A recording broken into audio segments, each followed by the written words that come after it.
లీలా తన చిన్న తోట అంటే చాలా ఇష్టం. కానీ మొక్కలు త్వరగా పెరగకపోవడం ఆమెకు కోపం తెప్పించేది. ఒకరోజు ఆమె చిరాగ్గా అడిగింది.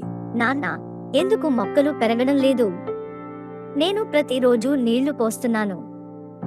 నాన్న చిరునవ్వుతో ఇలా అన్నారు. అమ్మా, మొక్కలు వాటి సమయంలోనే పెరుగుతాయి. నీకు ఒకటి చూపిస్తాను. అని చెప్పి ఒక చిన్న విత్తనాన్ని ఇచ్చి నాటమని చెప్పారు. కానీ అది పెద్దయ్యేందుకు చాలా సమయం పడుతుంది. అని లీలా అన్నది. నాన్న నవ్వుతూ, ప్రతిరోజు నీళ్లు పోసి చూడు.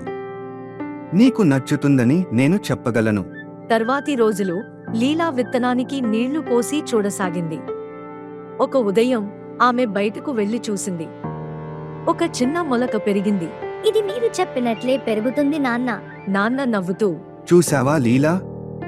ఓర్పు మరియు కష్టం గొప్ప ఫలితాలను ఇస్తాయి. ఆ మొలక పెద్ద సూర్యకాంతి పువ్వుగా మారినప్పుడు లీలా సంతోషంగా నవ్వింది. ఇప్పుడు నాకు అర్థమైంది. నా తోటను ప్రేమతో చూసుకుంటాను. ఓర్పు మరియు ప్రేమతో చూసుకుంటే మంచి ఫలితాలు వస్తాయి.